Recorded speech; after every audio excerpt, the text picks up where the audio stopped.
prepared for something new.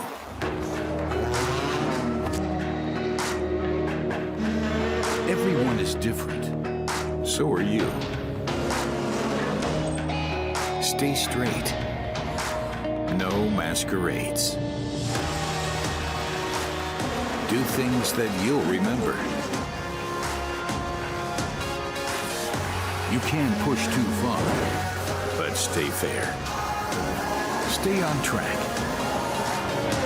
Give it your all. Get to the bottom of things. Decide what's right. Don't believe in what the others do. Find it out for yourself. Be close to it all.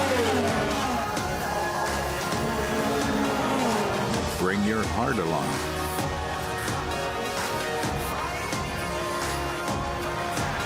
Follow your goals. Reach for the stars. Turn the weekend into the loudest party of your life. Are you prepared?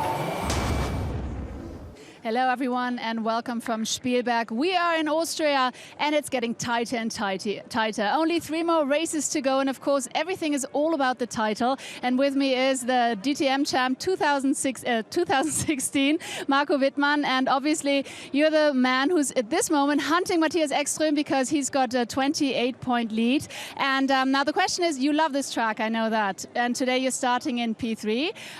Is your main goal, or do you think now you'll be able to close the gap to Mattias Ekström?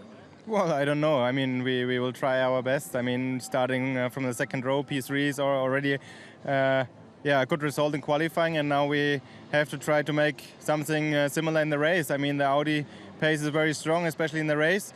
Mattias is starting a bit further in the back.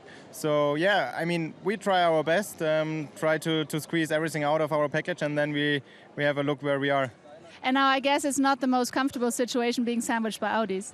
Well, if I would have a wish, I would wish probably 5 BMWs around me.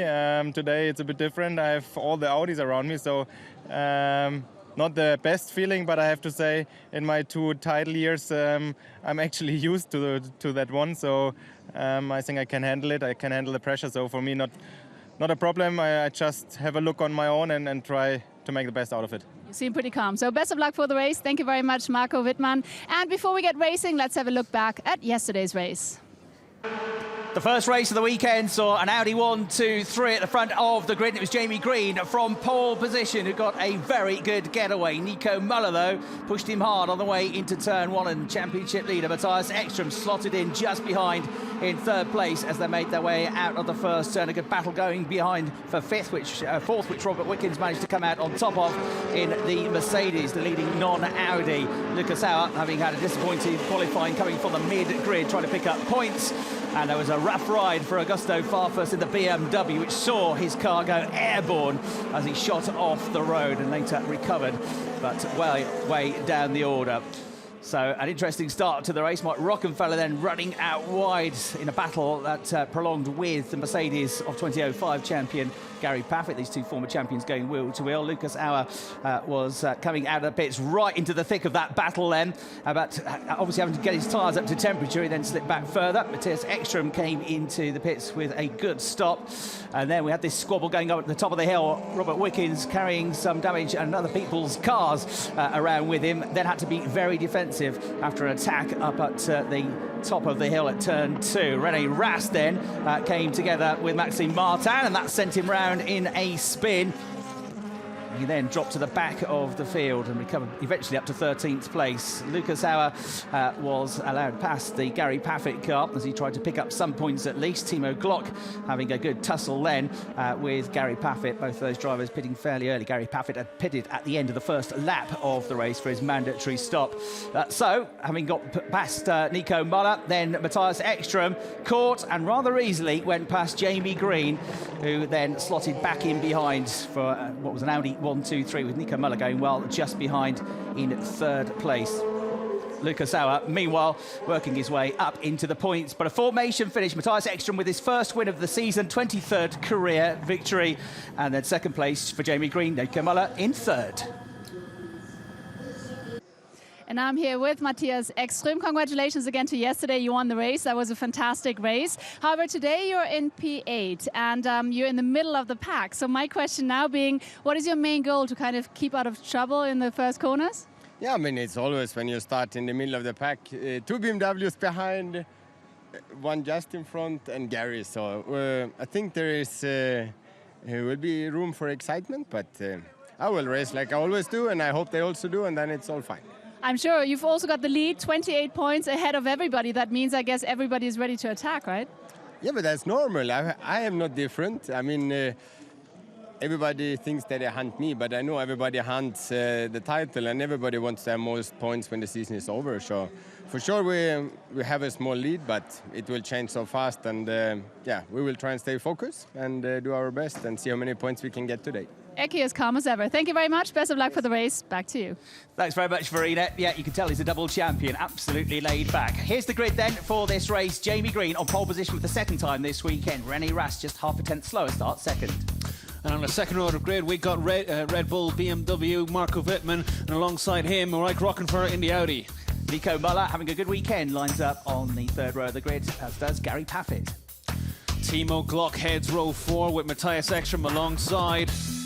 Completing the top 10 then, starting in 9th, we've got Tom Blomqvist, much better qualifying than yesterday. Bruno Spengler starts 10th. And then on the 6th row of the grid, you got Maxime Martin, and then alongside him is BMW counterpart, Augusta Farfus. Row 7, Paul Di Resta's Mercedes, Edo Mortara, his brandmate alongside, starts 14th. On the 8th row of the grid, it's 2 Mercedes, it's Mauro Engel and Robert Wiccans.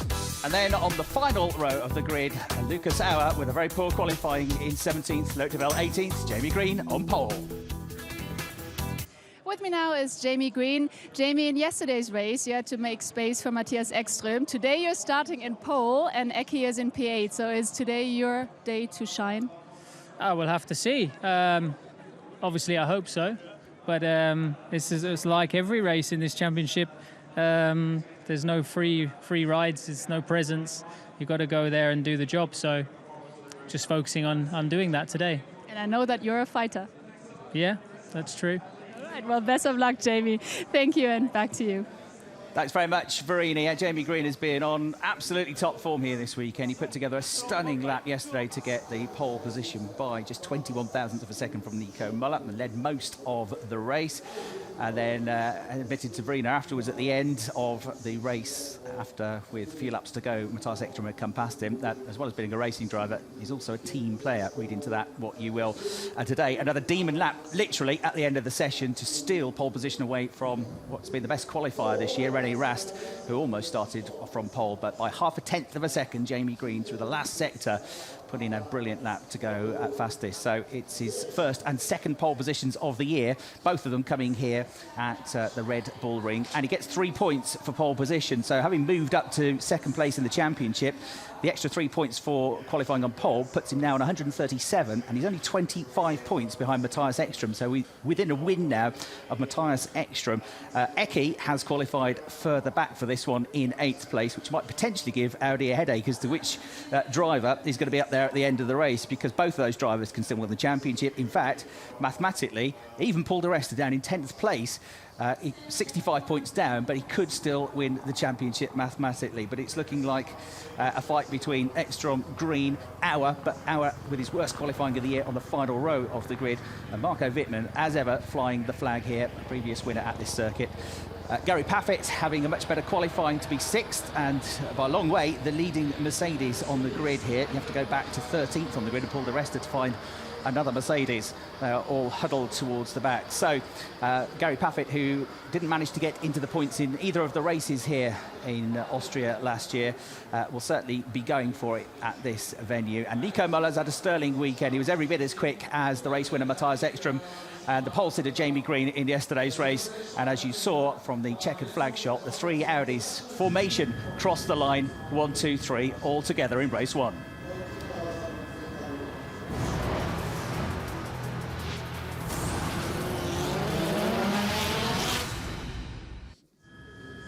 So there is the aerial shot of the Red Bull Ring here in Spielberg, just over 4.5 kilometres of track, and an incredible qualifying session which saw the grid split, all of it by just over 7/10 of a second. 18 cars covered by 7/10 of a second. Lucas Auer, championship contender, 31 points down, with a big job to do here, and he's going to have to try surely a different kind of strategy. Mike Rockenfeller, 2013 champion, has been going quickly here so far this weekend, and we'll see how he gets on from the second row of the grid in this one. Mike managing to finish the race yesterday in 7th place. So it's Chris Hartley here overlooking what's become a slightly more overcast track. We've had beautiful weather this morning, slight chill in the air, but it's been about 21 degrees, but it's definitely got a bit more cloudy and a bit more overcast now.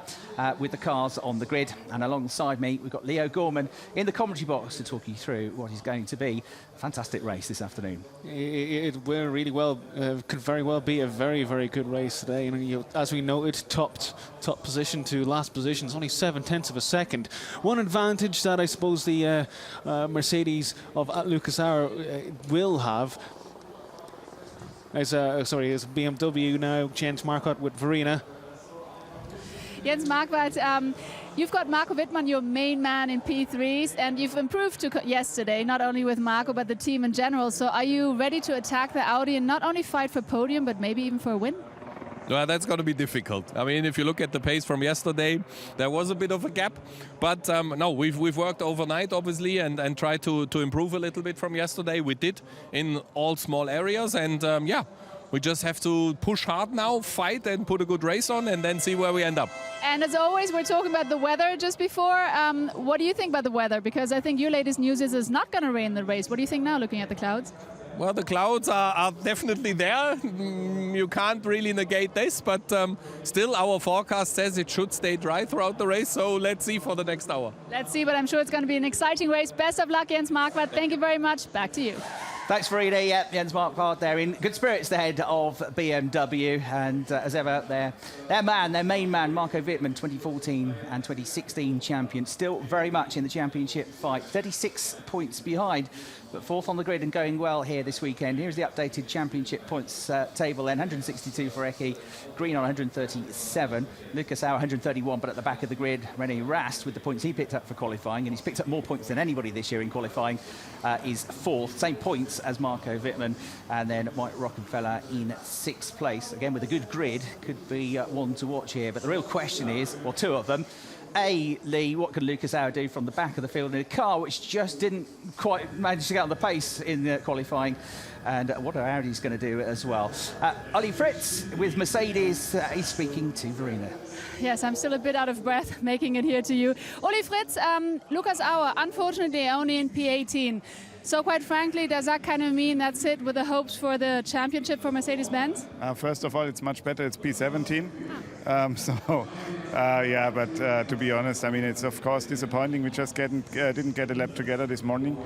So yeah, it's hard from the really back of the field. But yeah, we will fight until the end, until all the mathematical chances are maybe gone. But yeah, let's have a good race and look what we can do. But Ollie Fritz, maybe it's going to rain. Look at the clouds. Maybe that's going to play into your cards. I would say it looks a bit like that, but in case our weather frogs are right, then no rain. Thank you very much. Best of luck for the race. It's getting loud here, and back to you. Let's get racing. Absolutely right. Thanks very much. Yeah, no, it's fine. He's 17th on the grid, not 18th, because Duval's been put back one, so he's only got 16 places to go forwards now. And one thing we can say for sure is that the championship title is not going to be decided here in Austria this weekend. Mathematically, can't, by my reckoning at least, be wrapped up no matter what happens with the key front runners. So it's going to go down to the season finale at Hockenheim. So a bit of a headache this in a way for Audi. We got Eki being flagged through almost to a point to get the race win. His first of the season yesterday, Lee, and his 23rd career victory, the most experienced driver on the grid. there are some Audis in front of him, but he's also got some BMWs and very quick Mercedes there with Gary Pafford to try and get through as well. And for those of you who actually watched the stream of the qualifying session this morning, would have noticed that when Eki actually said his time, there was actually a lot of frowns and some very big gesticulations on the Audi pit wall, because they were expecting Eki to put in maybe a top 4 time, top 5 time. Didn't expect Green Rast to be the front row of the grid again, although Green has shown such incredible pace this weekend. And you know, he may have had to let Eki through yesterday, but he's still showing that he's actually playing a big part in this game. Well, absolutely right. If Green wins this one and Eki doesn't do too well, there's not really too many points between the pair of them. It could, you know, even be tied for points if Green wins and Eki doesn't score anything going into the final round. They can see the start grid. You can see it's very much been an Audi circuit this. Whether Audi will continue to dominate at Hockenheim now that the performance weights have been removed from the championship is yet to be seen. But here, they're definitely the strongest package, aren't they? Absolutely. And there's 2 things I want to I'll acknowledge. Auer, if they really want to get him points, they're going to have to do something radical. Maybe they'll pit him very early on, allow him to run in clean air and set some good times while the rest of the pack are kind of treading upon each other and slowing each other down. At the same time, if you're Ekström, you probably don't want to go too crazy on strategy. You maybe actually want to leave him in the pack, set good times, let all the field play out around him, and maybe it'll bring him into the game later on in the race. But I think Auer, it's got to be a big throw of the dice. I think that's all Mercedes have left. He's got nothing to lose, really, has he, in this one? And if he can get any points from where he is on the grid, it is going to be a real bonus. Of course, you would think maybe an early pit stop would be, you know, worth going for, because even if he's quick, even if they got the car better than it was in qualifying, he's going to lose so much time trying to come through the order that maybe he will be better off running in clear air. And if you do an early pit stop, and then the safety car comes out later on, as we saw in Moscow, you can get back on the pack, you've got your pit stop out of the way, and that can be worth a punt as well. They'll also take into account the race yesterday where Gary Pafford pitted on the first lap of the race. They saw the tyres go off in the last 10-15 minutes of the race. They will set the car up with that in mind, maybe soften the springs, allow Auer to be kinder on the tyres to make his Hancocks go longer in the race, as we see the cars pull up onto the grid for the start of the 16th race of the season. Jamie Green, a 15-time race winner in DTM, a championship runner-up 2 years ago in 2015, third last year. What can he do? Air temperatures just dropped a little bit, not too much though, even though it's overcast. And Green and Rast lined up on the front row of the grid. But a longer wait for Lucas Auer to get onto 17th spot on the grid. I will say it's actually quite a bit cooler than it was this time yesterday. It was around 10 degrees higher on track temperature yesterday for yesterday's race, so maybe that could allow the tyres to play a bit of a longer game in this race. There are 18 drivers on the grid, 17 of them are DTM race winners. Loic Duval there, who's his first season in DTM, at the back of the grid near Lucas Auer. He's the only driver on the grid that hasn't been a DTM winner this season. Multiple champions. And then Jamie Green then on the grid, ready to get the race underway. Red lights go out. It's DTM time. We are racing here at Spielberg in Austria. Green gets a good start and cuts straight across. Reddy Rast's going to slot into second place. And Rocky's made a good start, but with his nose in front for third place here, Mattias Ekström will hang on to third. Rocky in fourth. Sideways from Muhly there, bit of a tap and think alongside him. Gary Pafford as the two squabble out of turn one, battling for fifth place. And Eki has actually lost the position off the grid. It's Blomqvist has actually passed him. Wittmann holds third place as they go into turn 2. Eki's stuck in the pack. He's lost the, he lost the position to Blomqvist and tags the back of Glock there. So it's a little bit of a messy start from Mattias Ekström, but he's still in the race, still fighting for position. I think he's got alongside Blomqvist now to maybe retake one position as they come down towards turn 3. That's it, and Gary Pafford's trying to race on his position as well. Yeah, Tom Blomqvist making a good start, as you say, moving up. Miko Wittmann reporting that another driver not on his grid box to make sure that the team report that to race control and make sure they look into it. Amazing, isn't it? These drivers are on the first lap of a race, frantic stuff out there, and the double champion has the time and wherewithal to be able to report these things over the radio. But it's Green that leads the way. Rennie Rast in second place, falling back already by 2 or 3 car lengths here. Miko Wittmann making a decent start in the race as well there. The lead BMW in third place, fourth place, Rockenfeller. Muhly, who had a bit of a tag, I reckon, going through turn 1, but controlled it. He's there just behind. Timo got making a decent start to the race as well. And Farfus looks like he's going to be the first of the pit stoppers as he comes in. And we've also got coming into the pit Eki. So already at the end of lap number 1, some different strategies.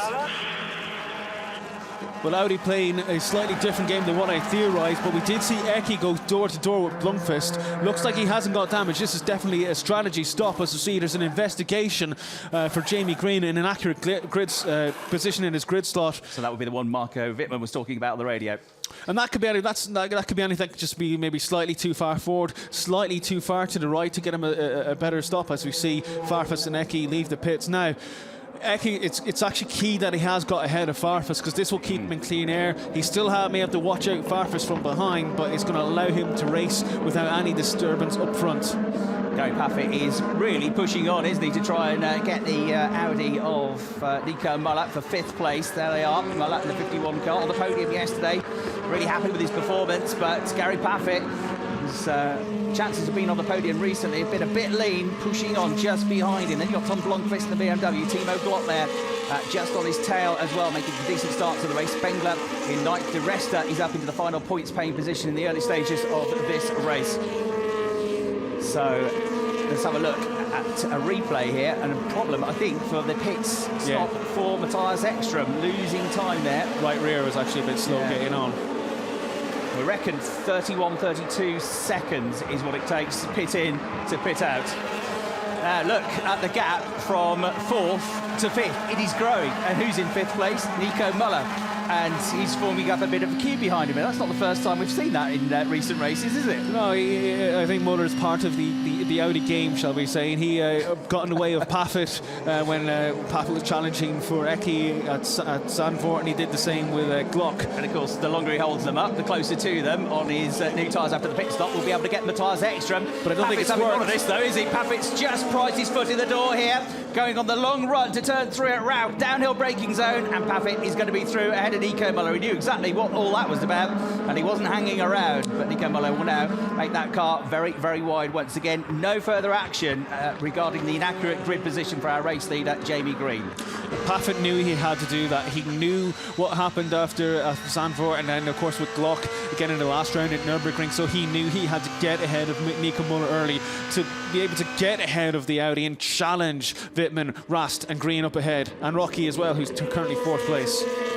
In yesterday's race, we were seeing fairly early pit stops for a lot of drivers. By lap 14, 3/4 of the field had already made their pit stops. Will it be a slightly different run today? Lucas Auer has crossed the line in 13th place on the previous lap. You see the leaders coming through. 0.6 of a second is the gap from Green back to Rast. Fastest lap of the race to Gary Pafford now that he's been released, and Tom Blomqvist coming into the pits to make his mandatory pit stop. Best first sector and best last sector for Gary Pafford, and that he was quite a bit faster than the guys ahead, as we see Blomqvist pulling from 8th place to make his stop. Auer took a few positions on the early laps, and it's mainly just the other Mercedes drivers who've allowed him past of the order. So Auer is now currently running 11th, just outside the points. I think he got 2 or 3 by the time he came out of turn 1 right at the start of the race. There's Mattias Ekström.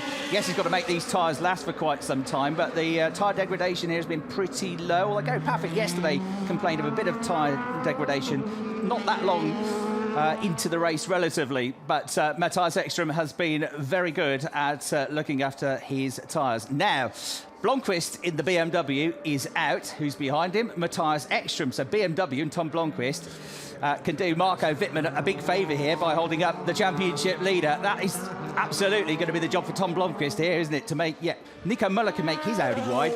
Tom Blomqvist can make his BMW just as wide and try and hold up Mattias Ekström's progress. What's key here is if you watch on Blomqvist there at the bottom of the screen, he's still weaving, he's still trying to get some tyre temperature into his BMW. It takes such a long time to get the tyres up to temperature because we don't have the tyre warmers anymore. So if you take into account it's maybe 31 seconds to make the pit stop, that means slow down, do your stop, get out of the pits again, but you then lose potential another 3 seconds to 4 seconds on the outlap because your tyres just do not have the grip necessary to make it work. Replay the start. Green was away well, and so too René Rast and Marco Wittmann. And they're again investigating whether he's in correct position. But as I said, he's been clear, and Jamie Green was in correct position. He made a very good start. Glock made a good start, didn't he? Eki was trying to get alongside him, then had to cut back to the outside, and then I think got boxed out a little bit. So on the exit to the corner was where Ekström then lost out and lost the place to Tom Blomqvist on the run uphill towards turn 2. That was a very, very good start, and it allowed, actually, as they filtered through here, it allowed Blomqvist to actually take Glock. Blomqvist is already ahead of Glock at that stage. And here's Eki's start from. Then when you go to the right, so he tries to find a gap. there's a pit wall in the way, and then he has to go. Now we go live again because he's got alongside Tom Blomqvist here. This is a critical move for Mattias Ekström if he can find a way through. Tom Blomqvist is now coming on the exit to the corner a little bit slower. Mattias Ekström gets alongside him. There's absolutely no way Mattias is going to give this one up. He's got the inside line, he's got his nose in front, and he's through. Mattias knew exactly how important that was. First chance he gets, he goes through. Champions move that. Absolutely, but I think it's also key to this race, as we saw yesterday, with some of the drivers were actually almost needing a second lap to get the tyres properly up to temperature, because there's only 9 corners here. Hours in, as well as Lucas Auer pits on the end of lap 5. It's going to be a long way. Given where he started the race, you expect he's going to come out near the back of those that have pitted. I think he'll be behind a lot of them. I think he may be behind a lot of them. 6.5, that's okay. That's a pretty good stop, isn't it? Mercedes could be on exit, fight for position. Mercedes have actually been the quickest pit stoppers in all of yesterday's race. I think Engel was the only driver of their 6 that had problems, but generally we're in the mid to late 31s for an entire pit stop. Over the line in front of the commentary box has got Mattias Ekström having made his pit stop. Auer will be on his way up towards turn 1 exit, so we'll see where he comes out in all of that. Meanwhile, we've got Nico Muhly still fending off the BMW of Timo Glock here. Having got through, Gary Pafford has not exactly romped away, so Nico Muhly might be being a bit defensive here, but his pace is good. He can't be over-defensive, he can't hold them up too much. He's proven very masterful at driving just quick enough to keep people behind him, and Timo Glock currently doesn't seem to have an answer for it. So Muhly in 6th place still, Timo Glock in 7th position. But I wonder if Mercedes, Pafford in 6th place is the leading Mercedes, I wonder if they're playing a bit of a long game now as well. Rather than have Pafford ramp up the road, are they saying to Gary, look, calm your pace, do a solid pace, stay ahead of Muhly, but actually stay long in the race and be one of the last stoppers? Of the pit stoppers, just making his way into sector 2, Mattias Ekström is the lead pit stopper. Blomqvist is behind him. And then you've got the number 15 of Augusta Farfus, and then you've got Lucas Auer.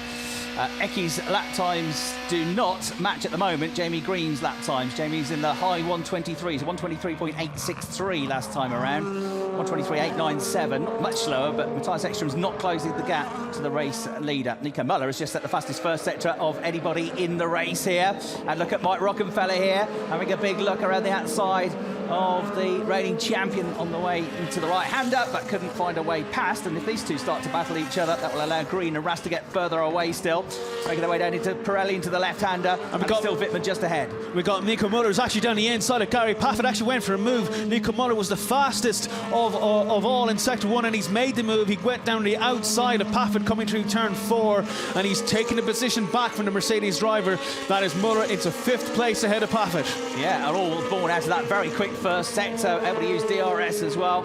And so Pafford now slipping back into the clutches of Glock. It looks like he's just struggling a bit at this stage of the race, doesn't it? I wonder if he made an error, because Pafford actually lost about a second in that middle sector alone. I wonder if maybe if he's gone a little bit wide somewhere and lost traction, as we see. Mike Rockefeller was weaving all over the back of Marco Wittmann coming over the start-finish line. We get a replay from Timo Glock now. This is into turn 3. Ahead, and Muhly around the outside. Tight to the inside is Gary Pafford, keeping his foot absolutely buried on the exit here is Nico Muhly. He knew there was a left-hander coming up. He knew he'd have the better line, and he got through. So it's actually a good move, that, from Nico Muhly. Yeah, still, we got Marco Wittmann here just about fending off Mike Rockenfeller for 3rd. Pafford took a horrible line through turn 3 and actually caught him completely off. He couldn't get his foot back down on the throttle for quite a long time, and that gave Muhly a very nice run, as we see as Wittmann holding off Rocky, keeping the inside, but there's wheel-to-wheel almost coming through turn 3. Try and get him on the exit, but wise to that is Wittmann. More than one change of direction being investigated for Marco Wittmann in this battle with Rockenfeller. That, I reckon, was coming into turn 1, because they were all over the place coming past the commentary box over the start-finish line into turn 1 at the start of the previous lap. Sparks fly from Marco Wittmann, trying desperately to hang on to the important points for the championship for 3rd place. Great view up ahead. You see how low slung these cars are. That's where you get the sparks. They are absolutely planted down on the ground. That was the view from Timo Glock, looking forward to the Mercedes there of the 2005 champion Gary Pafford. Critically, Nico Muhly, 5th place. He actually has a 32-second gap to Mattias Ekström, who's down in 15th place. Oh, look at this, showing his nose on the inside on the way into the first corner. Is the Mike Rockenfeller, Audi, and now he gets a good run going up the hill. It's a right-hander coming up at Rebus. But the inside line is going to be with Marco Wittmann. He's committed to this, and he gets his nose in front. He might do it before they get to the braking zone. He has. What a move from Mike Rockenfeller. DRS assisted, but he goes a bit deep into the corner. Marco Wittmann lets him go into the corner. He knows he can't fight it there, so his best chance is to out-accelerating coming out of the turn. But Rocky has got the job done, so good little battle that for a few laps, but it's Rocky that's come out on top. As it stands, as I was about to say, as it stands, the gap between Muller and Ekström at the moment should, from Muller backwards.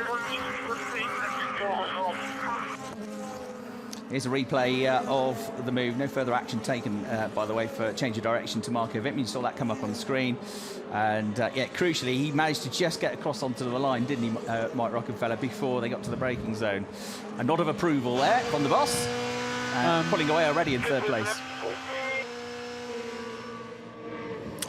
So, from Muller backwards, if they were to pit now, would actually drop behind Ekström, which is actually be critical because that potentially gives Eki a top 5 finish in this race as it stands at the moment. And it gives him a rear gunner, and as he said on the radio, Bittman comes in. We go to a scrum set. It will be very tight with Ekström. Don't lose too much race time fighting. So it will be very tight with Ekström is the message over the radio to Marco Wittmann. So get a move on. Stick to the pit lane speed limit. Pressure on these mechanics now. Got Maxime Martin into the pits as well. And a decent race yesterday to the points. Go, go, go. 6.7 seconds. Not the best, but not bad. Ekström, don't lose too much race time. Eki's coming out of the back. Don't lose too much race time. I think that may be inferring to the fact that, yes, he might come past you, but think of the longer game here as your tyres get up to temperature. Into the first turn comes Mattias Ekström then. You've got Maxime Martin coming out of the pits as well.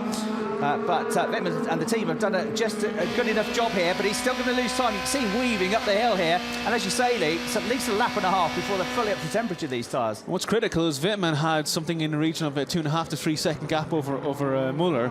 And you think Eki has more than actually slotted into that gap of just behind Wittmann. So this is slowly but surely actually coming to Eki. But also, you've got to think he pitted on lap 1. They're going to make these tyres last to the end of the race, and there's still 41 minutes plus 1 lap to go. He's pretty good at that, though, isn't he, Mattias Ekström? He's done it a few times this season and made the Hankook rubber last well. So he's really got to make this lap count, Mattias Ekström. This is where his rival, not just for position, but for the championship, Marco Wittmann, is going to be on the back foot a bit here.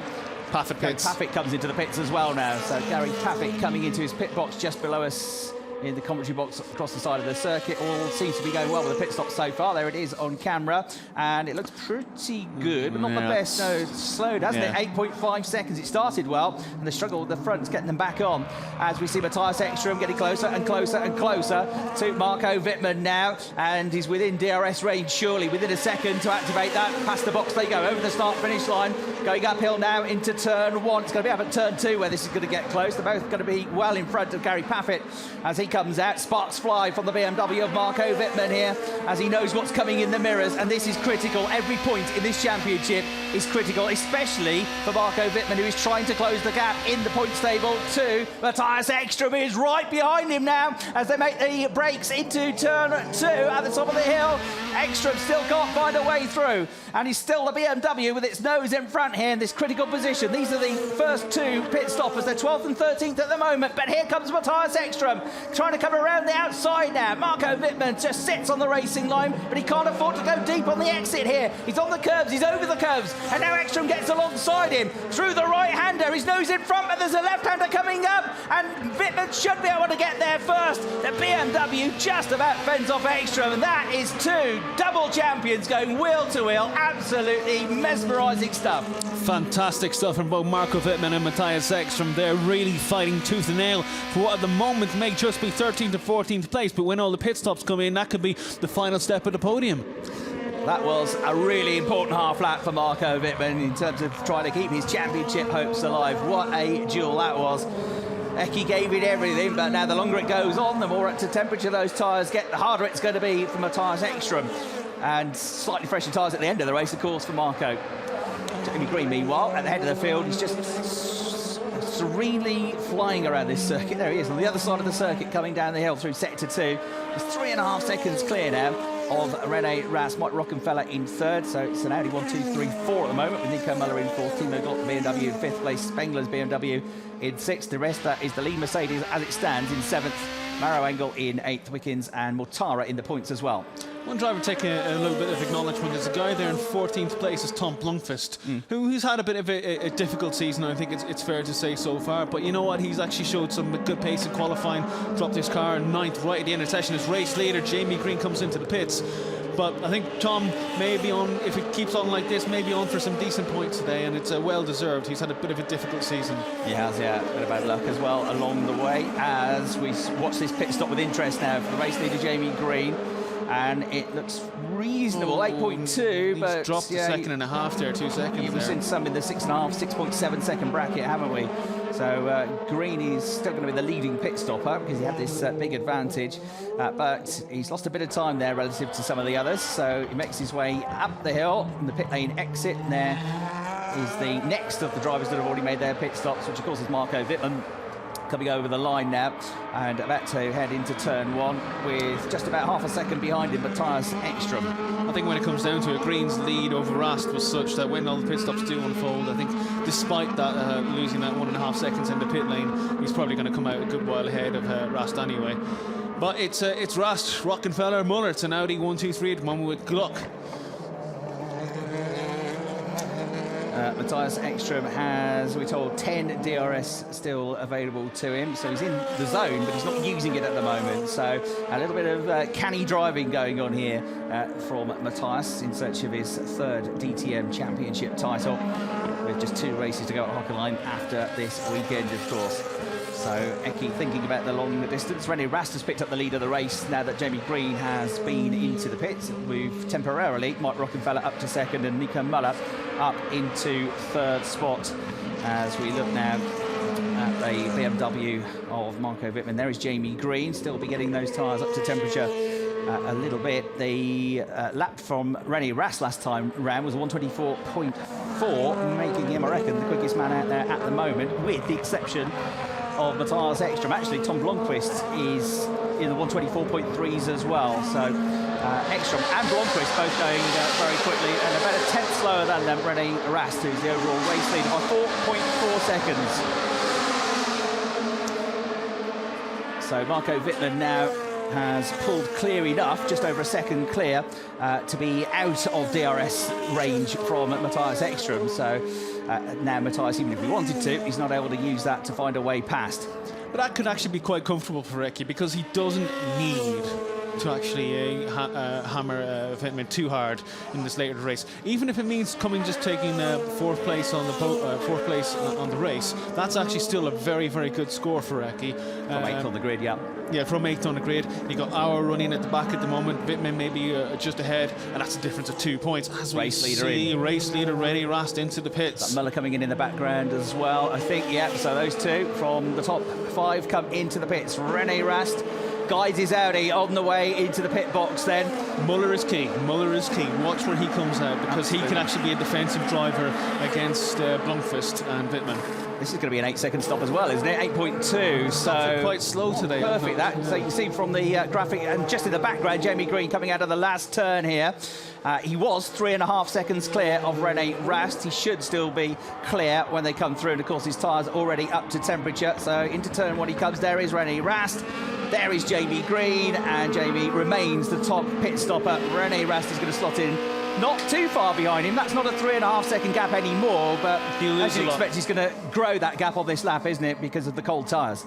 Rene's going to probably drop another 3 or so seconds. As we saw Green on his outlap a couple of tours ago, he lost a second in the middle sector, he lost another second on the last sector, so he's still going to be dropping time, and he'll probably lose 3 to 3.5, then maybe still need to actually drop some time. We see Nico Muller, who's come out just ahead of Wittmann, so that's actually worked out better. Muller has actually overtaken Wittmann in the pit pit stop run, but can he keep the reigning champion behind? Cold tyres, don't forget, and Marco Wittmann now goes on the attack, coming out of the corner. Kamala runs wide onto the curbs, no chance. He can't get the car turned in, so the BMW comes through. And again, a critical move this for Marco Wittmann, who's absolutely leaving Mattias Ekström for dead, isn't he? The last few laps, he's really romped away. As Mike Rockenfeller, who had inherited the lead, now comes into the pits to make his mandatory pit stop with 33.5 minutes to go. That's net P3 for Marco Wittmann there. It's actually slotted Muller just in behind of Eki. I don't think it's going to cause Ekström that much trouble when he comes up behind. But then he got Blomqvist just behind Eki too, and that's where Muller's game will come into play in the rest of this race. Right, Rocky coming down the pit lane, already over the line. Past us has gone Jamie Green. There he is in the orange Audi, making his way into turn 1 as the leading pit stopper. Rennie Rast is going to resume his second place here. Mike Rockenfeller is going to come out, I think, just in front of the BMW Marco Wittmann. Yeah, there is Marco's onboard camera. And now Marco again has got to get past an Audi on cold tyres, and he's got to do it quickly. Still with the wherewithal to report all these things back to the team. Marco Wittmann now already right up under the tail with warmer tyres. It's not just more grip, it's better under the brakes on the way into turn 2 up at Remus. And now they go along the top of the hill on this roller coaster ride here in Spielberg on the way to Rauch, the turn 3 corner. But the inside line is being hogged here by Mike Rockenfeller. So around the outside comes Wittmann. What a move! He's got so much confidence, and Rocky almost outbroke himself as Muller almost zooms up right behind. But Wittmann had so much confidence there on the brakes, and now Muller, there he goes. He's let Muller through. Yeah, he's going to let Eki through as well, isn't he? I think that was the end game, so actually let Eki take that position, and Muller just happened to come through it. That's great teamwork there from Rocky, but wow, that was wonderful stuff from Wittmann. Really had to hang it out when he knew Rocky didn't have the best pace, or it didn't have the best grip available to him. Teresta, meanwhile, in the pits from 7th place. He comes into the pits to make his stop. That was a demon move, wasn't it, from Marco Wittmann around the outside. I know he got warmer tyres, but he knew he was a man in a hurry there. And Mike Rockenfeller, to be fair, he locked at the tyres. He tried everything to keep him behind for the team, for Audi, but he couldn't do it no matter what, no matter how good a driver he is. And then, of course, his only option was to let the other Audis through. Muller, I think, because he's so quick, and Mattias Ekström, of course, because he is going for the overall 2017 championship title. So Timo Glock now leads in the BMW. He was a race winner here last year. BMW picked up both the wins here in what was the second round of the championship last year. Bruno Spengler is currently up to 2nd place. Of course, haven't been into the pits yet, either of those two. Maro Engel, 3rd, likewise. Having had a really strong race yesterday in the Mercedes for 4th place. Robert Wiccans had a disappointing qualifying session as well towards the back of the field. So at the moment he's 4th, but he'll just be trying to get some points out of this. Mortara in 5th place, Loic Duval in 6th position, the Le Mans winner, and Paul de Resta having just made his pit stop. One driver hasn't really worked out for at the moment is Lucas Auer, who ran a little bit long into the race, but it's currently only 17th. But he'll pick up some positions as the race goes on, and as other drivers actually pitch and fall in behind him, but you're still talking 12th, 13th place for Lucas. Hasn't really come together in the way he hoped today. Robert Wiccans now comes into the pits, and the Mercedes in front of us. Still impressed with the pace of Tom Blomqvist, 124.2s he's been doing. Pafford's got back on the pace as well, 124.2. Trouble is he's down in 15th and 14th at the moment is Tom Blomqvist. There, as mentioned, is Robert Wiccans, and again an 8-second stop, which is okay, but it's not demon, is it? We've seen a few slower pit stops than we were having yesterday. But as well as that, he was actually slow to get on the throttle as well. So even when he was dropped on the ground, it was almost a half a second, 3/4 of a second where he was still, before he actually got his tyres running. Auer's easily going to be in front of him, isn't he? What about Augusto Farfus? Probably, and he'll have the warmer tyres as well. So he comes out now, as I say, just trying to pick up some points from this race. Anyways, Mike Rockefeller has now got the tyres up to temperature. There's Gary Pafford, as I say, he's been putting some good lap times in lately. So too is Tom Blomqvist. So those two working together now, the BMW and the Mercedes, the two British drivers, as they come over the crest here. Both, of course, race winners. And Gary Pafford, one of the most experienced drivers in the field, and also one of the biggest race winners in terms of the numbers and the figures that he's got. So it's not a bright start to the season for Gary, but it's just got off the boil a little bit now. So the top 5 have yet to make their pit stops. Everybody has been in. And now Ekström, his pace hasn't been that lightning, has it, since the last 3 or 4 laps of the race, really. He's in the mid-124s, 124.5s, 125.6, second lap last time around. And he's just slipping away now, and you saw how quickly he dropped back from Marco Wittmann once Marco had charged past him. Yeah, and there were times, actually, even yesterday as well, he didn't seem to be quite on it. I don't know whether he's babying the tyres in for the long run in this race, or maybe there's a balance issue with a tyre pressure issue there for Eki, but he's not exactly, he's dropped 2.2 seconds behind Muller, which is not necessarily really what he needs to be doing. He needs to actually get ahead of Nico Muller. DRS laps left. DRS pushes left. Lucas Auer has been obviously pretty busy on the button. He's only got 5 left. Stranded down at the moment in 15th place. He's trying to get a point or 2 points, but it's been a really disappointing day here in his home country. Lots of home support for Lucas Auer, but it's been a frustrating day for him, and it's all been born out of a poor qualifying. Mercedes said they knew it was going to be tough in Q2. They didn't think it was going to be that tough. Nico Muller, tyres now up to temperature, just set the fastest first sector of anybody in the race so far with a 21.3.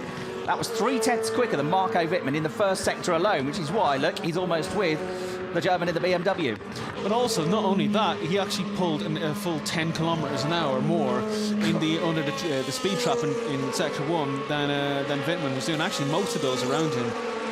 I think Muller's car's been set up at straight line speed. He's been topping or near the top of the times in terms of straight line speed in quite a lot of the pre-practice sessions. It doesn't mean it's the quickest overall lap. It's just perhaps tells you something about the way they've got the car set up. It's working well. Muller is going really well this weekend. It's looking like it's going to be his best all-round weekend of the season. One of his best weekends so far in DTM. And a personal best for Nico Muller there, 1 minute 23.5, half a second up on Marco Wittmann just there. And I wonder if Wittmann too is actually having a little bit of issue.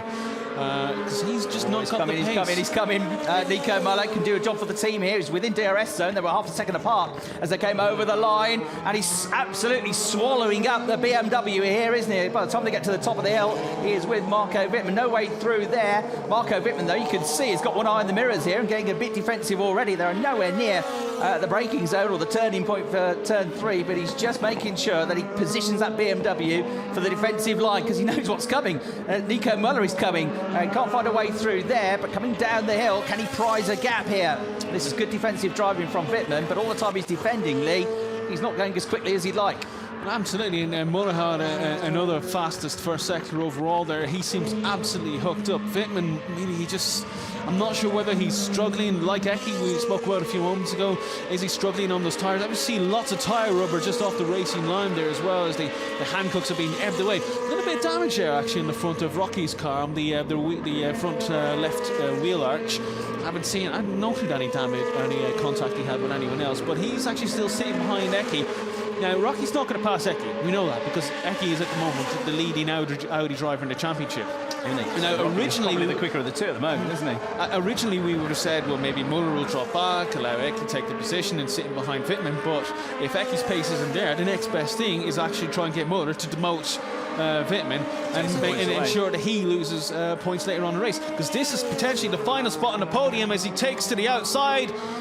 But Wittmann has the inside line and can't make the job done. And you can see just behind him, Rocky really, he's almost making a point. He's trying to position the car, but he's not actually doing the overtaking. I think Blomqvist and Pafford were going side by side just behind as well, just off shot. And Muller now gets through. It's done. Better traction coming out of the corner and through ahead of Wittmann. So Nico Muller is absolutely flying here this weekend. Gets through. Didn't take him too long once he caught up, did it? And that's way past. That's what Eki needed to do 3 or 4 laps back, couldn't actually manage, and since then already through, and there is this battle, as I mentioned, between Blomqvist and Pafford, and now Maxime Martin. Incidentally, a couple of laps ago, Di Resta got into the 123s. He was the quickest man out there towards the tail end of the field as it stands, and we get Bruno Spengler now, Maloik de Val coming into the pits for their mandatory stops. That just leaves Glock, Engel and Multara, who are the top 3, of course, because they're pitted to make their mandatory stops in this race. Still 24, just under 25 minutes to go. And here is the view over the pit lane as Mike Rockefeller, look, he's itching, you know, to get as close as he can, but he can't get past. He's not really allowed to get past because he's got to play rear gunner here for Audi's best chance of the championship title. The second best chance of the championship title, of course, is Jamie Green, who's now back up in there. He's going well. He's into the low 124s and should pick up the lead of the race once it all settles down in terms of everybody pitting. The thing is, Wittmann's actually quite lucky in a sense because Rocky can't actually attack Wittmann because he got Eki in the way, and Eki's simply not got the pace at the moment to actually challenge. I mean, Eki and Wittmann are doing similar lap times, kind of late 124s, early 125s, but they're kind of off the pace to all those around them at the moment. As you see, oh, and there is Blomqvist. That was brave. He's got his nose in front of the BMW. Wittmann struggling, isn't he? You can hear the angst in his voice here. It's falling away from him. We'll do his best, but look at this. Pafford trying to come back here at Tom Blomqvist. Watch for Mattias Martin as well. Two BMWs ganging up at a Mercedes. Blomqvist with his nose in front. And we had a quick chat with him last night, didn't you, Lee? And he said hopefully they can sort tonight whatever the problem with the car is, because it's just not at the races. Well, the team has done a great job because it's a much different beast, isn't it, today? Tom Blomqvist going well. He's had a very, very enjoyable Sunday so far. After it's been quite a lot of difficult Saturdays and Sundays so far this year. But right now, Eki is in 8th place. You still have Glock, Engel and Mortara to pit. Now, Mortara, he's an interesting case. He's in the mid to late 124s at the moment. He ran long yesterday, and it actually bought him effectively 6 positions. After we... Rocky's getting out of Eki's rear. Sort of ruining Rocky's race, this, isn't it? Because Eki, you know, was stuck in the 124.6s, 3-4 tenths off the pace. He is now into the 125s. He's getting slower. Getting slower and slower at the moment. But so is Wittmann. Wittmann's in the mid 125s. Muller lost a little bit of time on that lap as he gets back up to speed. But you got Green, who's a 124.0. As we see Blomqvist down the inside of Pafford. Again, is Pafford going to solidify it now? He does. Now, is Maxime Martin going to go through and take Blomqvist? He's got the inside line, not quite this time, but you can see Martin wants to get by Blomqvist as well to make what is currently 10th, 11th and 12th. Engel comes into the pit, so these 3 guys are going to automatically go up another position anyway. And Green's gap back to René Rast was 2 seconds last time around, so it's less 2.3, yeah, less than it was before the pit stops, wasn't it?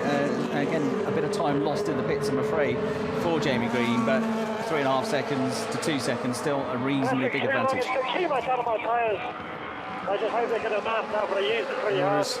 That's Pafford's with more tyre issues, like he was saying yesterday. Now, Nico Muller, hang on, team radio.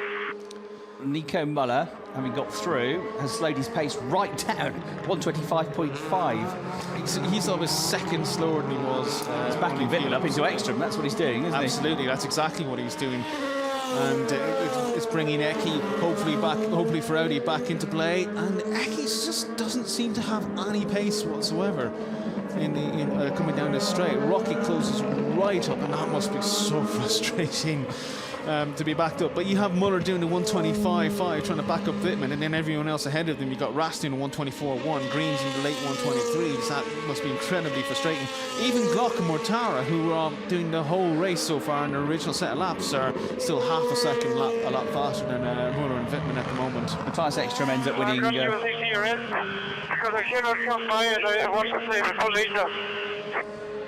If Mattias Ekström ends up winning this championship, he's going to have to buy a rather large bottle of red wine to Nico Muller, isn't he? He's certainly playing his part this weekend as rear guard action. There is Muller, who's been, as we said, a master of driving just quickly enough to back up the traffic here and hold cars up. Yesterday, sort of unwittingly, Robert Wiccans kind of did the same thing, but struggling with the car a little bit, which meant the top 3 were well clear. It was over 20 seconds clear for the 3 Audis, which didn't really tell the story of how close it was in terms of the race. But this is a very different situation. It's not a driver trying to hang on to a car, it's a driver who is trying to help out the team here. Backing up Wittmann, and there you can see Ekström getting closer. Even though he hasn't got good pace, really, Ekström getting closer and closer to the tail of Wittmann. So this could be very frustrating, isn't it, for BMW and for Marco Wittmann. This is 5th, 6th and 7th, with just behind them Mike Rockenfeller in 8th place. But Timo Glock, Edo Mortara, the top 2 still to pit. And the gap really we saw on screen there of Muller to Rast isn't really relevant because everything that's happening behind Muller at the moment. And this is as we noted earlier on, as you see race leader Timo Glock coming to the pits, and Edo still leading the race. We noted earlier on that the next best thing that Muller could do would be to get past Wittmann. Wittmann knows exactly what's going on around him. He's been ganged up upon by Audis. Timo Glock, we reckon, is going to come out somewhere around Mike Rockenfeller, Gary Pafford, around about 8th place, but then because they'll have the cold tyres. Let's have a look. There goes the Muhly, Wittmann, Ekström, Rockenfeller train of cars. There is Gary Pafford, who I think should just about arrive up at turn 2 before Timo Glock. Yes, he will. And then Timo's going to fall back again to Maxime Martin because he won't have as much grip when he gets onto the brakes up at the top of the hill, will he?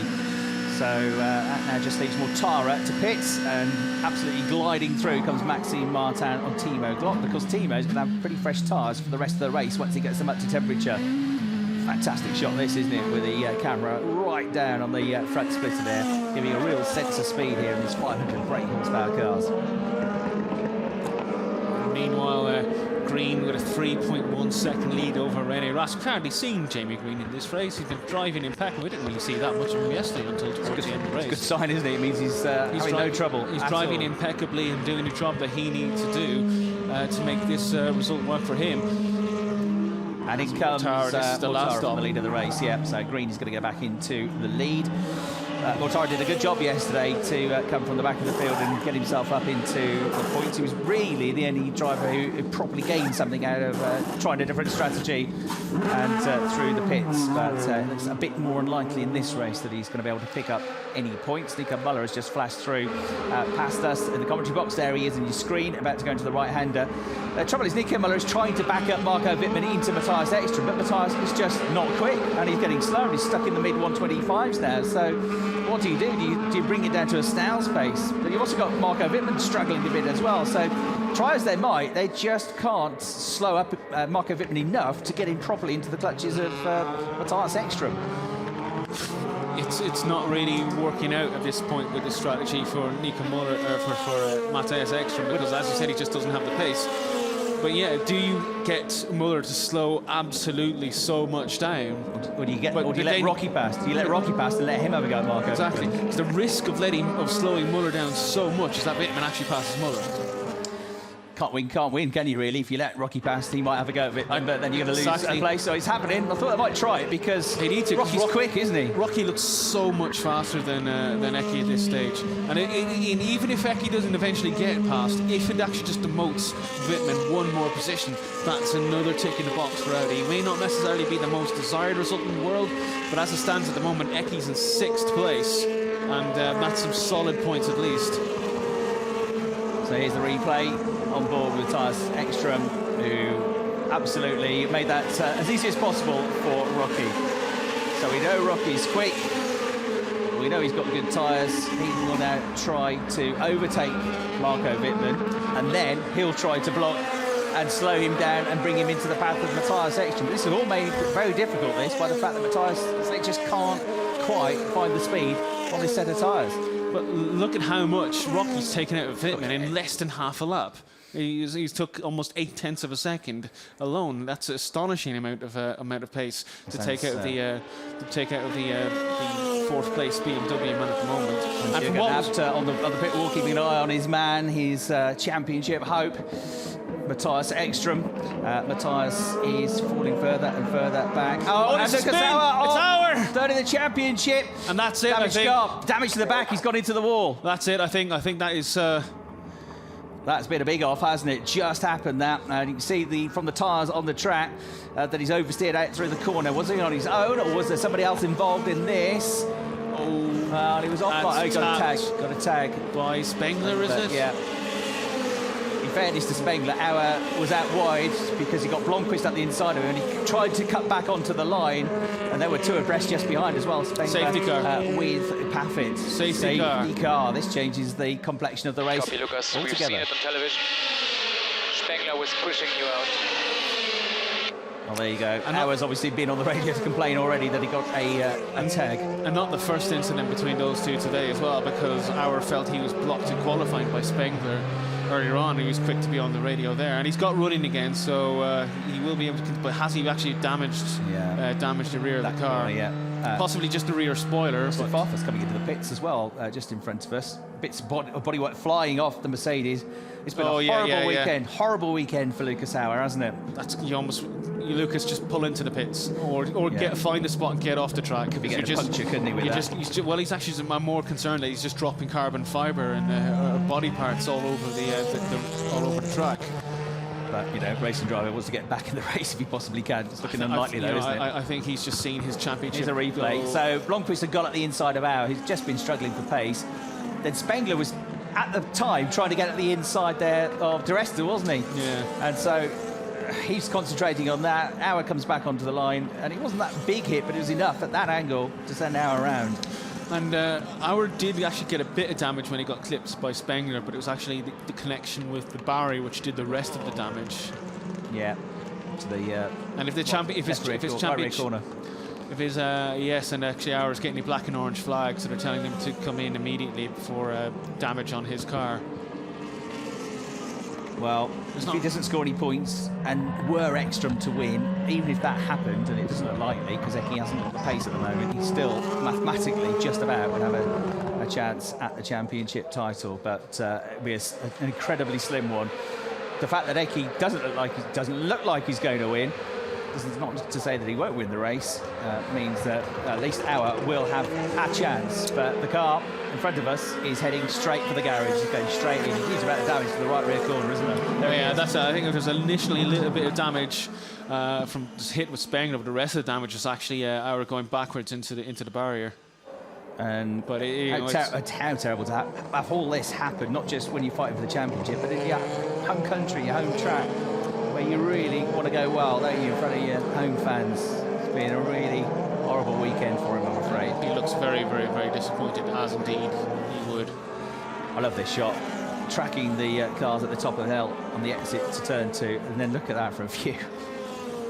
Good job these racing drivers are good at concentrating rather than looking across at the mountains, because it's fantastic here. Great place to come and watch racing. And the grandstands up around the circuit as well are really steep, high grandstands, so you get a view of most of the circuit. It's a great place to come and watch racing. And it's one of the, as well as that, you get such a great view of the entire track, even from the general admission areas. Especially if you're out near the top of turn 2, which is so high, it actually looks down almost over the rest of the circuit. Now, we've got Jamie Green in the lead, but with his gap reduced to almost nothing. René Rast in second. Well, René, again, technically can still win the championship. He might have to play rear guard action here, because Green, they still want to keep Green in for winning the race, if possible, with unless Ekström were to get up behind him in second place, then it might be a different story. But Ecky's 6th at the moment, so it's Green, Rast, Muller, Audi 1, 2, 3, Bittman 4th, but he wasn't going that quickly, was he, on fairly old tyres. Rockenfeller, we know he's quick, very quick, and is in 5th. He's got good tyres relative to others.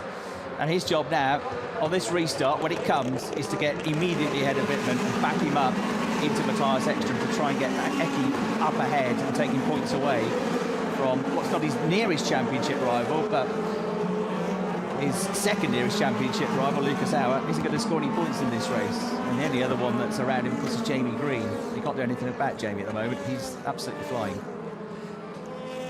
Looks a bit stressful, doesn't it, on the pit wall, trying to manage all of this.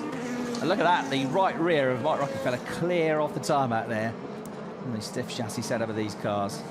Some earlier in the race, of course, when Rocky was ahead of Wittmann. Curbs are brutal here. We've had Formula 3 engines and Formula 3 chassis broken on this circuit this weekend by going over those curbs. DTM cars able to handle all of that, though, a bit more brutal. Well, Lucas Auer's had a terrible weekend, I'm afraid, and Verena has managed to catch up with him. Lucas, that's pretty brutal. I mean, you were starting from P17, you picked up so much. I think you were at P10 when then all of a sudden that happened. So how does it feel at the moment for you? Well, it's always like that when you qualify at the back. Something like this happens. So at the end, I'm proud that I could drive here in front of all the supporters. Makes me more proud than the results and all this stuff. Plus, we've still got Hockenheim, so 2 more races to go, and I guess you're going to fight really hard there. Yeah, sure. As usual. Thank you very much, Lucas Auer, and back to you. Thanks, Verena. Just want to go and give him a hug, don't you? He's had an awful weekend, but a nice chap as well, isn't he? But what a terrible weekend. Right, we're getting ready for the restart for 2017 2x2 system restart, which, remember, earlier in the season, caught Jamie Green out, but there he is, René Rast alongside. But the key battle to watch here is going to be Rocky versus Wittmann. Wittmann knows what's coming, doesn't he? You see Rocky on the inside of the third row there, Wittmann's on the outside of the second row. This looks fantastic. I wonder now, if you're Nico Muller, do you try and box in Marco Wittmann? This could all end in tears, couldn't it? If I was Jamie Green, I want to get out there as quickly as possible. If you're Green Rast and Muller, first, second and fourth, are you going to try and box in Marco Wittmann is surrounded by Audis, isn't he? I think right, here we go. I wonder if they'll try and box him in. Right, they're lining up, they're lining up the tyres, away they go, over the start-finish line to get back up to speed. Watch for Wittmann, watch for Eki. Eki's got the inside line here, but Rocky's right in front of him. Rocky gets through as well. Rocky goes fourth, up ahead of Pittman, and Mattias Ekström's on the inside as well. Eki's on the inside. On the radio. Eki's got a run here. He's got a chance going up the hill. And can he get through? Absolutely together in this battle for 4th place. Others ganging up on them as well, coming up to the braking zone.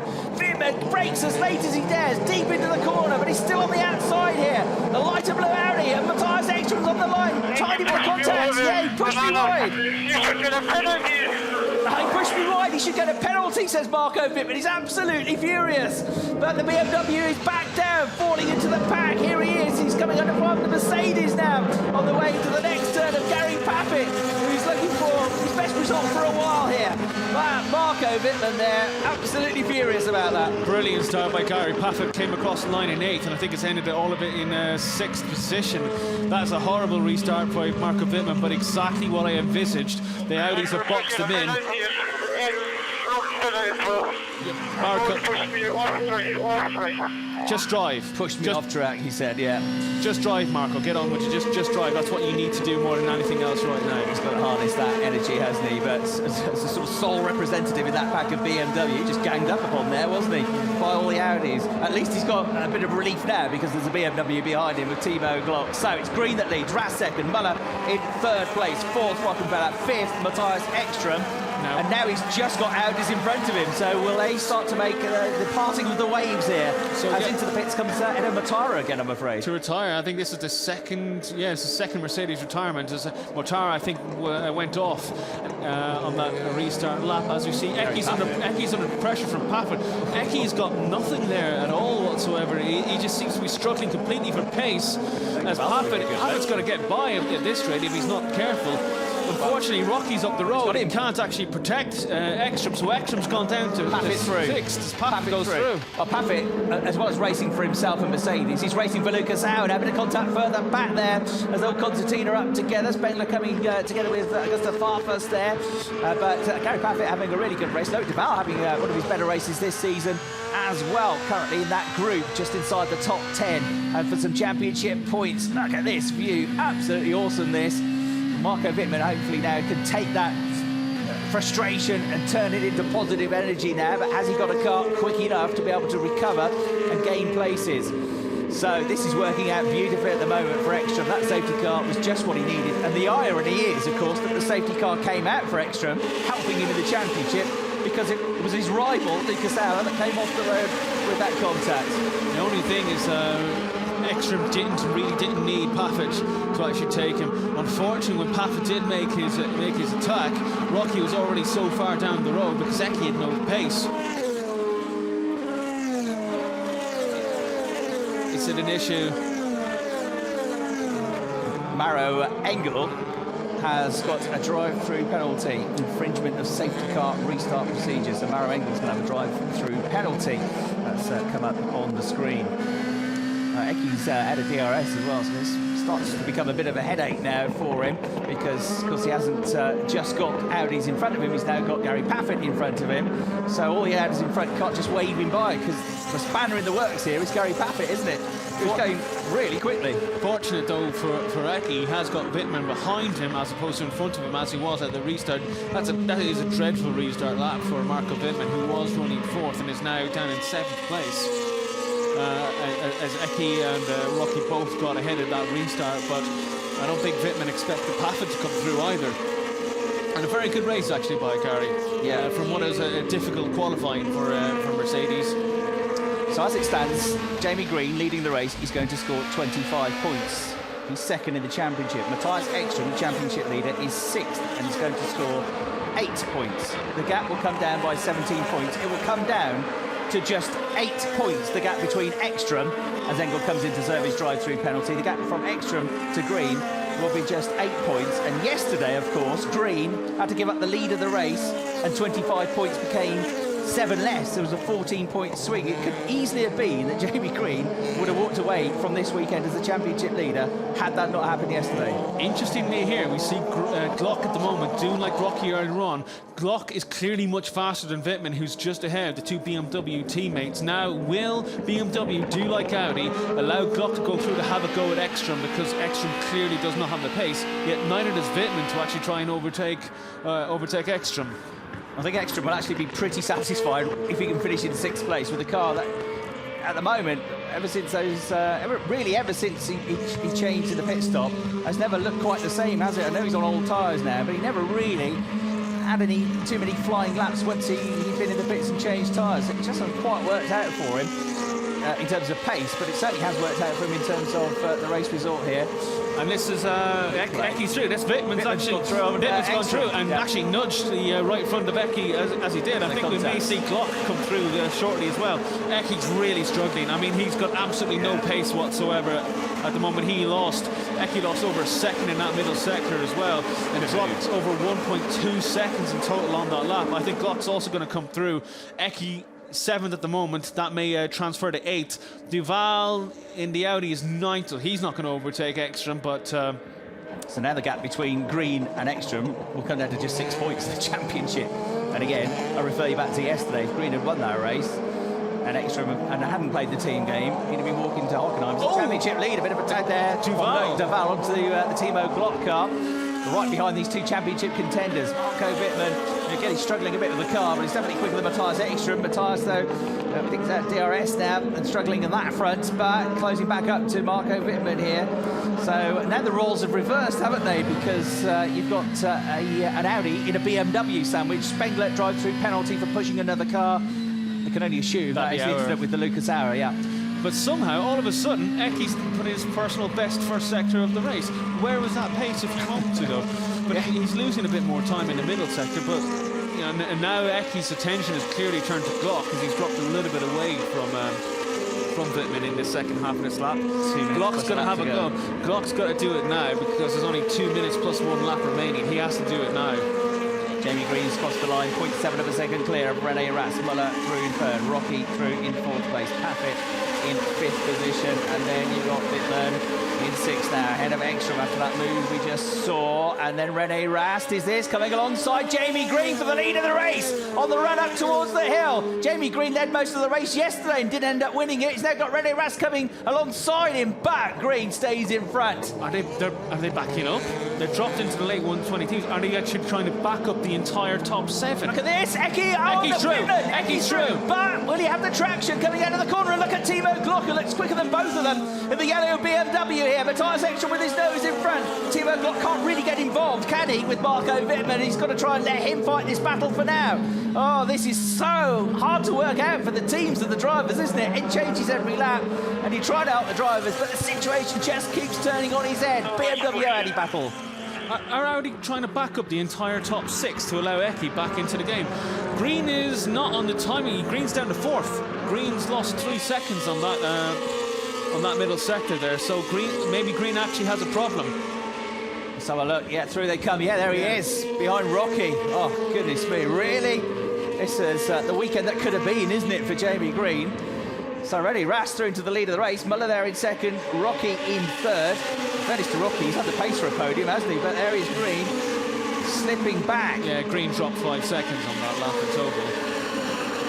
Let's have a look. This is the moment they changed hands. We get a replay of it now from the aerial camera. It looks like he doesn't have any drive. Yeah, he doesn't have any drive there, does he? In the lower gears. And they all just darted past him. And is that heading for retirement? Is he going to be able to get it to the end of the race now? I think if you're Green, you try and go on to the end of the race, because it's effectively one more lap after this. That's all that's left. Green has dropped behind Pafford now as well. He's going to allow Ekstrom by 5 DRSs left for Ekström. Green's so walking slow. wounded. Green is so slow. Oh, goodness me. Jamie Green could have had such a good weekend here, couldn't he? He's been the needy man this weekend. And almost caused a bit of mischief there for Duval. It's gone. He's not even going to get it back to the pits, I don't think. No, that car is day over for Jamie Green. Everything is working out for Mattias Ekström in this race, isn't it? That's another championship contender. So now up and out of the points. So now Ecky's up to 5th with Pafford ahead, and it's a all Audi podium at the moment with Rast, Muller, and Rockenfeller. Absolutely. Incredible that, wasn't it? How Ecky suddenly found the pace to get back ahead of Wittmann there and fight back through, and it looked like he was on the back foot. Well, there you go. You need skill, you need tactics, you need a quick car, you need reliability. Sometimes you need a bit of luck as well. And if you have bad luck, it can ruin your championship year, and that might just be, well, it's not going to be it for Jamie Green, but it could have been so much better, couldn't it? He could have been just a few points down on Mattias Ekström. He could have even been ahead of him going into Hockenheim. So that's 10 points for Mattias Ekström if he finishes this lap in 5th place. And outscoring everybody around him, outscoring Jamie Green, outscoring Lucas Auer. Neither of whom are going to get points. Marco Wittmann being outscored as well. There is Maxime Martin about to concede a position on the way into the corner to Rob Wiccans. That's for the final point as well, but did he get him back on the exit to the corner? So those two scrapping over 10th place. You saw them getting side by side. There's René Rast then, the race leader, who again, championship contender coming into the weekend, in 3rd place in the standing still. Technically, a championship contender, but looking to get the race win here. It's going to be an Audi 1-2-3 again, and it's going to be a double podium for Muller again, isn't it? But what about Gary Pafford? Flying, but we're almost out of time in the race. And Rocky ahead of Muller now for 2nd place in the race. Yeah, Rocky's. Muller lost over a second in that middle sector. So the checkered flag comes out, and it's René Rast that wins here at Spielberg. Mike Rockenfeller 2nd behind, and Nico Muller on the podium in 3rd. Gary Pafford crosses the line in an excellent 4th place, 5th place, and outscoring all his championship rivals, Mattias Ekström. P7. It's a P7 for Timo Glock. As Loic Duval, good points for Loic Duval, 8th place. Good on him. As you see, Jamie Green eventually crosses the line in 14th place. He was losing 5 seconds a lap at the end there, so very unfortunate for Jamie Green, who led so much of this race. He had 2 52-minute races this weekend. He might have won both of them, mightn't we? But 55 minutes plus 1 lap. And it all changed. So René Rast, the race winner here, and once again it's an Audi 1-2-3, just like it was yesterday. Rast, Rockenfeller getting through on Muller, who had that slow sector, as Lee said, played the team game perhaps again, but Muller's had a super weekend in terms of his pace, hasn't he? In 2 podium finishes. Rocky really quick in this race. Been quick all weekend actually, but it didn't quite come together for him in the race yesterday. So Rast, Rocky, Muller on the podium. Pafford in 4th place. Huge improvement over the result yesterday. Marco Wittmann in 6th position, Glock 7th, Duval in the points in 8th, De Resta in the points in 9th, and Wiccans came through to get the final point ahead of Maxime Martin on that last lap. I wonder if we're going to see a replay soon, maybe of a little issue for Muller on in the middle sector of that, because it just seems that he dropped the 1 second. Well, Rocky is still a championship contender, so and Muller's not. So there you go. 1 second, the difference in the end over the line. What was an intriguing race, a dramatic race and a race which might just define the 2017 championship title. And there, out Maura, out Lucas Auer, and it was that retirement which really sparked it all up in the closing laps, wasn't it? That retirement of Lucas Auer after the damage to the car into the barriers with that contact from Bruno Spengler, and then it's just worked out really quite nicely for Mattias Ekström. 5th place, probably the best 5th place he's ever had that. So there you go. Instead of walking away just a few points ahead, he is going to be 21 points clear going into the season finale. 56 points still available. 50 for the races, 3 for the 2 qualifying sessions if you get pole position.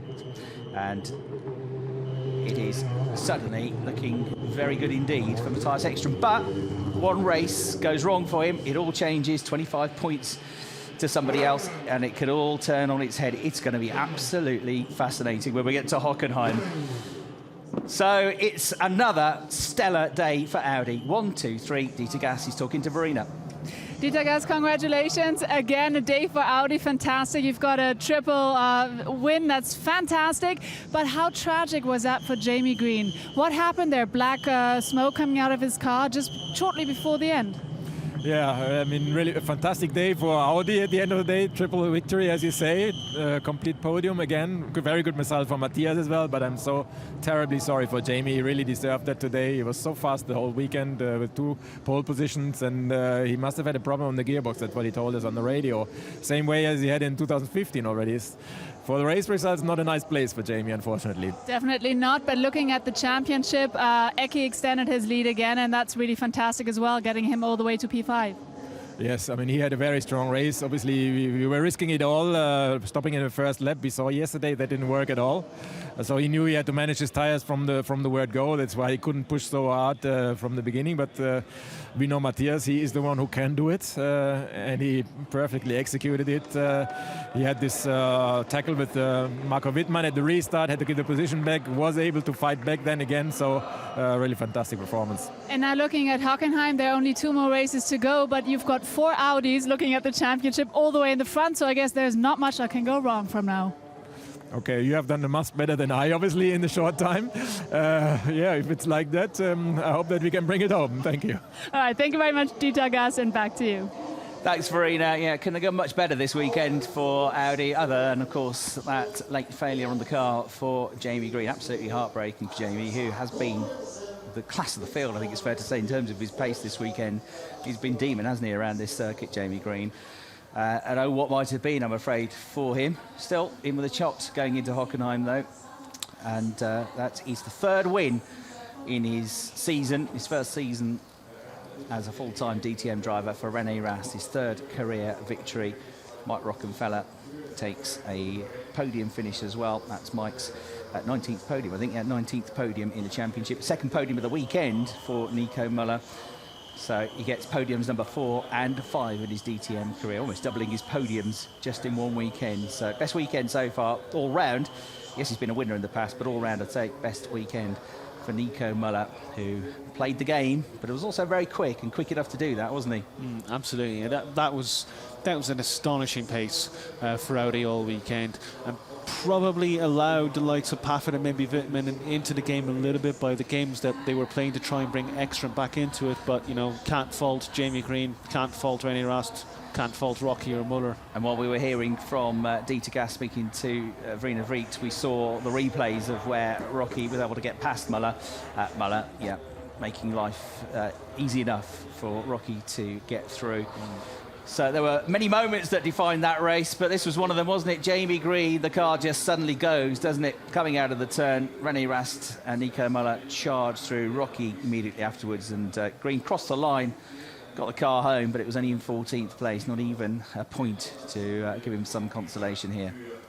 That was close, actually, between Green, Glock and Duval. That's right, yeah. And Wittmann, crucially, in the 11 car.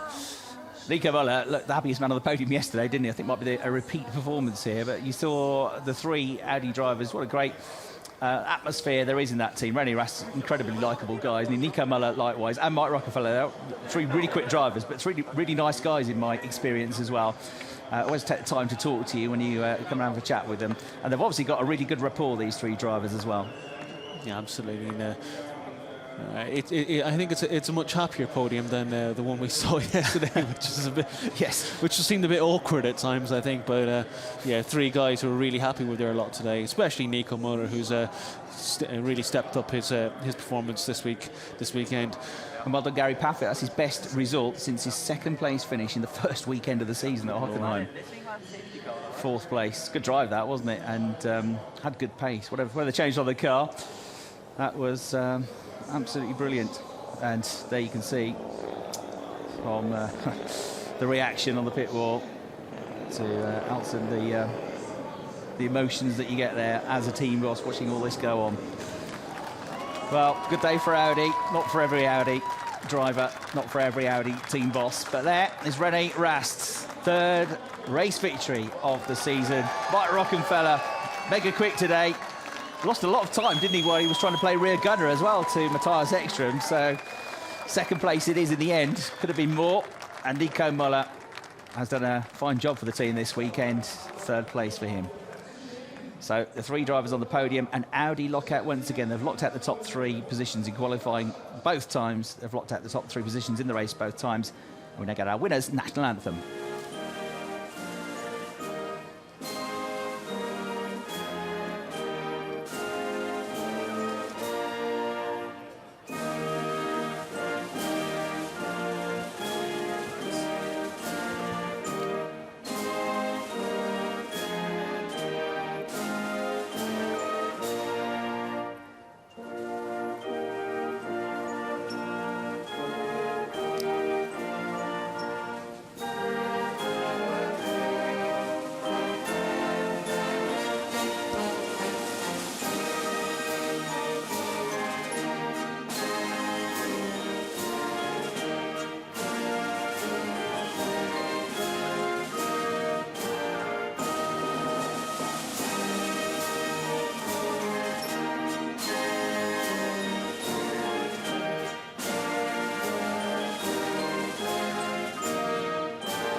The German national anthem plays out here in Austria. 3 very happy drivers on the podium. And you saw the reaction from the team boss, Benjamin Reich, who's been racing this weekend, the Audi TT Cup. Skiing legend, double gold medalist in the Winter Olympics, presents the winner's trophy to René Rast, your race winner here today. And Karl Habsburg is going to present the winning team trophy, just to top off the day for Audi.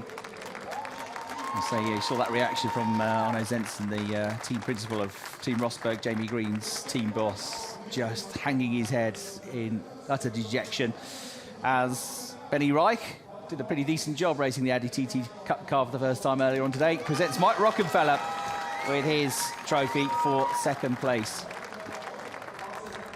Mike, of course, himself going well within the championships, had 4 podiums now this season, including the race victory.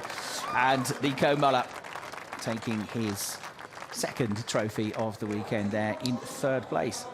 And a little bit of joy on the podium during the national anthem there. Of those of you who are eagle-eye who noticed that the late switch around between Muller and Rocky means that the flags are actually all the wrong way around on the just above them on the podium.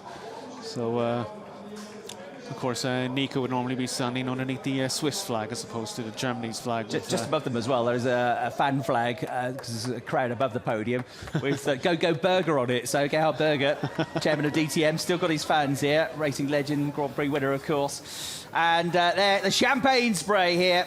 The penultimate weekend of the season has brought us plenty of close racing, plenty of talking points, some controversy, some heartbreak as well, but pure joy for others. And it's going to be an immense weekend in Hockenheim, because you've seen how many twists and turns there can be. Just on the spin of a coin almost in the race, it changes, doesn't it? And it can do exactly the same thing at Hockenheim. Yeah, there's still 56 points available coming into that last round. I mean, Eki has a substantial lead, I think it's fair to say, ahead of René Rast, who, will René or Jamie Green be allowed to... Well, Rocky has had a stellar day. He's got himself 2nd place on the podium. He'll be very happy, I'm sure, speaking to Verena. So I'm here with a very happy Mike Rockenfeller. Very happy about, of course, a 2nd place. But what happened to your trophy? Your bull is kind of lying on the floor. René was a bit nervous for the champagne, and he's not used to it, to be on the podium, I guess. And that's why he destroyed my trophy. But yeah, it's a shame, because it's probably the nicest of the whole year, and you see how it looks now. I hope I can at least pay for a new one and get a new one. I'm sure you get a new one, but how does it feel, 2nd place up here after a tough fight? Well, yeah, it was a crazy race in a way. I mean, it was my first set. All of a sudden, I had a problem. I went off a little bit in corner 9, and I thought the car's broken. I struggled like hell. All of a sudden, I lost seconds and seconds. Then we stayed out, and then we came in, and then then I struggled on a new tire. I almost turned around Wittmann, and I was lucky not to hit him after the pit stop, and then I was just fighting, and then restart helped a little bit, and then yeah, it was good to be on the podium. Absolutely, you certainly did a great job. And by the way, René is very concerned about your bull because he's just getting the ear. René, first of all, congratulations, of course, to a victory. But it's a pretty tragic end for both of the bulls because yours lost an ear and Rocky's actually fell over. Yeah, luckily it didn't happen in the race. Such an accident. No, but yeah, generally we had a good race, clean race. Obviously, with the safety car in between, it was not as easy as it looked. But unfortunately, Jamie had a problem with his car. So normally I would have finished second. But yeah, it's very, very sad for the team. But now I think for me it's positive and I should be happy. Oh, it's certainly very positive because looking at the championship title, Hockenheim, 2 more races to go, and you're right behind Eki. So this means it's probably going to be the battle of you two. Who's going to get the title? As you can see today, anything can happen. Yesterday I was more than 38 points behind. And today I'm back in the title fight. So one bad race and everything is open again. Obviously, yeah, looking forward to Hockenheim. I like the track very much, and now I got some more experience at the beginning of the year. So looking forward to it. Oh, I'm sure. Thank you very much, René Rast. Back to you. I'm going to try to grab Nico in just a second. Yeah, try and grab some super glue and gaffer tape for Mike Rockenfeller while you're at it, Verena. Yeah, René Rast, pretty good, this rookie driver, isn't he? Another win 3 times. What's it going to be like when he gets experience there? We talked about the reaction of the Rosberg team boss. Can't believe it. Motorsport can be so cruel sometimes, Lee. What a topsy-turvy weekend for Rennie, if you think about it, because he was third in the championship coming into the weekend and lost a position in qualifying yesterday, and then dropped to 5th position after yesterday's race 1. Now you've had like qualifying where he got points in qualifying today and he's won the race, and suddenly he's second in the championship again. You've got to be in it to win it. You've got to keep going. You never know what's around the corner. Nobody knows that better than Mattias Ekström, of course, who will remain pragmatic. Oh, what a shame, Jamie Green's been a star this weekend, an absolute star. What's he got to do, to try and win this championship? Well, Nico Muller has certainly played his part this weekend. It's been a super weekend. Twice on the podium, he's speaking to Verena. It certainly has been a fantastic weekend for you. I want to see that big smile. You've been on the podium twice this weekend, so congratulations. You've got to be really absolutely happy. Definitely. I mean, super pleased. Big points, twice up here feels great, and twice with a podium lockout for Audi Sport. So I think we can be proud of what we've achieved this weekend. Very, very sorry for Jamie, though. I mean, he was the strongest out there all weekend long, and he would have deserved better for sure. Thank you so much, Nico, and back to you. Thanks, Verena. Well, how many talking points were there in that race? But this is the big one, wasn't it? That sort of triggered everything off in a way. And poor old Lucas Auer. And as he said in his rather dejected interview with Verena afterwards, it was the bad qualifying. That's what did it. That's what put him in that position in the first place. And then you're in the heart of the action, and things like that can always happen. So there was the contact, around he went. But in truth, he was struggling, wasn't he, with pace. All day long, really, in the Mercedes. Not been a Mercedes track, with the one bright spot, of course, yesterday being Robert Wiccans in 4th, and today Gary Pafford in 4th place as well. Yeah, I mean, Auer, we noticed that in qualifying today, it wasn't as if Auer was dropping a lot of time in one particular part of the track. It's been a frantic weekend. It's been a great weekend. Thanks for your company. We're going to hand you back to Verena Reek now. It has been an absolutely amazing weekend, full of surprises, and certainly a very strong weekend for Audi, that's sure. And I'm really looking forward to the big finale in Hockenheim in 3 weeks, because then it's going to be all about the battle between Ekström and, of course, Rast. So don't miss it. See you in 3 weeks in Hockenheim, and now here are the highlights of Spielberg. Do enjoy. Bye-bye.